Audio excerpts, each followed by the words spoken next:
Merci d'être venu aujourd'hui pour la première commémoration qui va nous permettre de débuter le travail de mémoire. Je voudrais remercier Monsieur le Préfet, à qui nous avons fait des demandes d'autorisation. Et pour nous, cette autorisation est un signe fort. C'est un premier pas vers une reconnaissance officielle de l'État français pour cette tragédie et que les historiens appellent le massacre du 17 octobre 1961. Alors des questions se sont posées.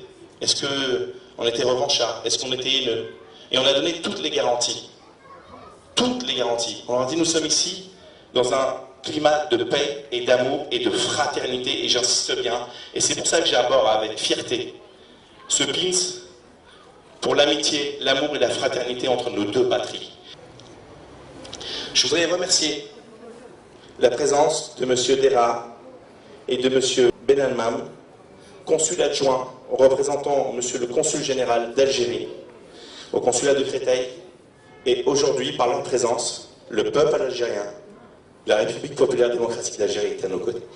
Le 17 octobre 1961, 30 000 personnes, hommes, femmes, enfants, ont manifesté pacifiquement en protestant contre le couvre-feu qui concernait uniquement les Nord-Africains musulmans. Ce couvre-feu a été décrété quelques jours plus tôt par Maurice Papon, sinistre préfet de la République, de notre République. La suite, vous la connaissez tous et toutes. Ce soir-là, et pendant les jours qui suivent, plus de 11 000 arrestations. Ce soir-là, des hommes, des femmes, des enfants furent battus, certains et certaines à mort, d'autres tués par balles et plusieurs jetés à la Seine. Les historiens et les historiennes parlent de plus d'une centaine de morts. Et c'est pour cela que nous sommes toutes et tous présents aujourd'hui réunis pour commencer le travail de devoir, de mémoire, pour permettre à certains et à certaines d'entre nous de pouvoir faire leur deuil, oui, et pour pouvoir dire, enfin, plus jamais ça. À partir de l'année prochaine, chaque année, la ville de Kremlin-Bicêtre et le maire, Jean-Marc Nicole, a décidé que cet événement sera célébré. Voilà, c'est un moment important d'une reconnaissance de ce qui s'est passé, de ce massacre, il faut le dire. Un massacre qui a endeuillé à la fois les Algériens, mais aussi les Français. Il faut le dire, qui est resté...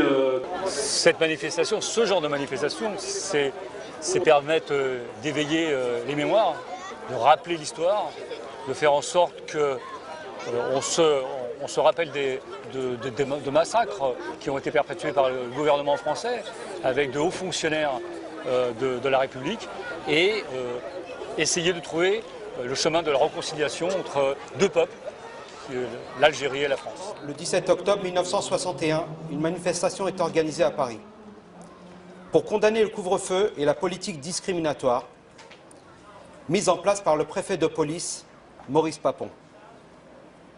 Cette initiative pacifique de contestation, organisée par le Front de Libération Nationale, est réprimée dans le sang.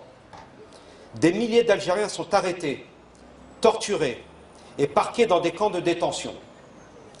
Et un grand nombre d'entre eux sont exécutés. 12 000 arrestations massives, des noyades, la torture frappe sa banlieue, le palais des sports, le parc des expositions de Vincennes et le stade de Coubertin deviennent les terrains de torture d'une police déchaînée. Bilan, au moins 200 morts et 400 disparus.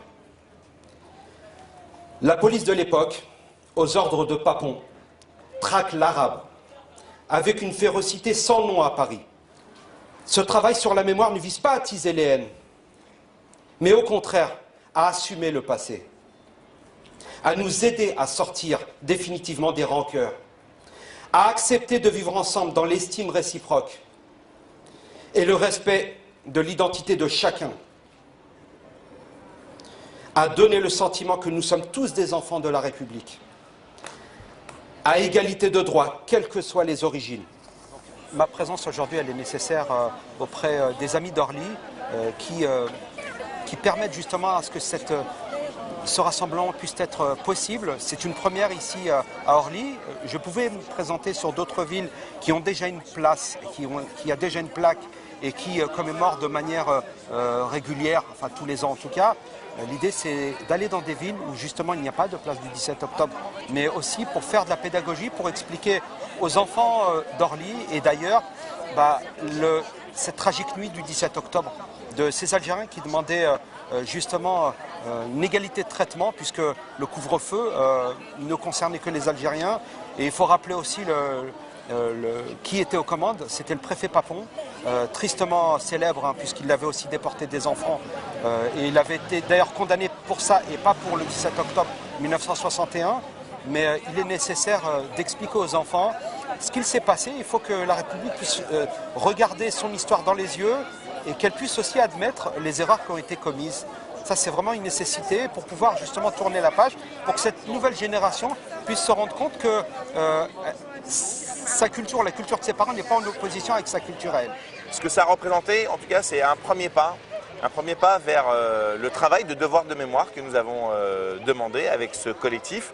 C'est une page sombre de notre histoire, celle de l'histoire de France, de notre pays, qu'il faut qu'on mette au grand jour, qu'on dévoile, afin de cicatriser les plaies et d'avancer sur une construction du futur ensemble. Nous espérons l'année prochaine pouvoir faire des projections, des débats autour de cela et permettre à tout à chacun de pouvoir faire le deuil et d'avancer ensemble apaisés.